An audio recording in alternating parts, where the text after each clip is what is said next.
Hello and welcome to Mission Alive. When I was a little girl, a young woman, we always travelled by public transport. We longed to travel by taxi. Sometimes when we were going away for holidays and we had heavy suitcases to carry, we'd say to my father, "Go by taxi, Dad." Dad would say, "No, we're going by the tram." So we went by the tram. He worked on the trams, of course, and knew the people on the trams. He liked to talk to them. So we'd get on the tram. So it was only on a very rare occasion that we went by taxi. So I've been thinking of my father recently because during my sister's illness and until her death, I travelled by taxi every day to go and visit her and to come back home.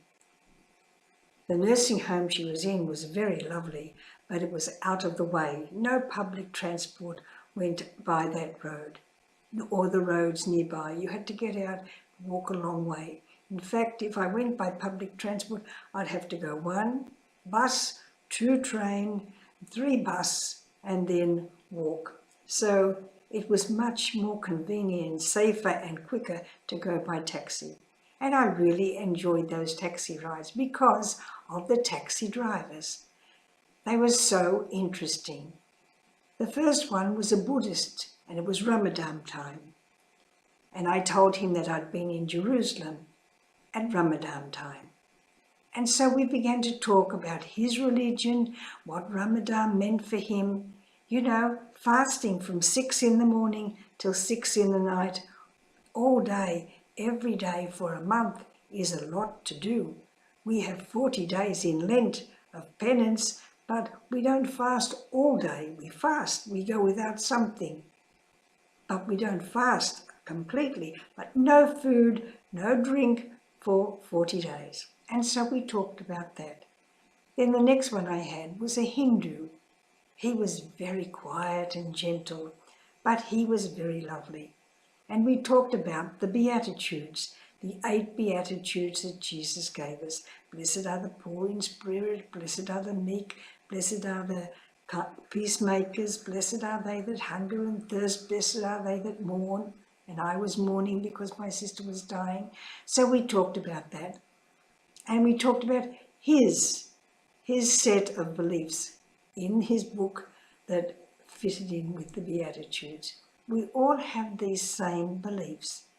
We're not so different. We're not so different. And then I had a Hindu, a Muslim, and a Sikh. A Sikh. I'd never really talked to a Sikh before. And I said to him, "I don't know anything about your religion. Please, would you tell me?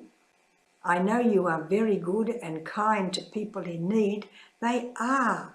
Often you see them on television, on the news here in Australia. Building up bags of food, people bringing in everything, fresh food and tin food, all that you could want. Toys for children, clothes, they put them all in bags and they take them round to the people affected by the floods, by people affected by the bushfires, people who have lost everything and are so grateful to receive anything that people give them. And so he told me about his way of life, because that's what religion is. It's the way we live. In the New Testament, in the Acts of the Apostles, that's the first name that was given to the followers of Jesus. They weren't Catholics. They weren't Christians. They were called followers of the way. They were following the way of this man, of this new man. They weren't following the way of Moses. That was the way the Jewish people followed. But now here was this young fellow coming along and people were beginning to follow his way. So in the Acts of the Apostles, we learn of the way. So think of the way you are living, your way. Make sure it's a way that helps other people. Make sure it's a way that does good to other people. Make sure it's a way that makes you friends with other people and not enemies. We have so much in common. One God, one Father in heaven. So, the way. Follow your way. but don't hurt people who follow a different way. Goodbye for now, and have a good week.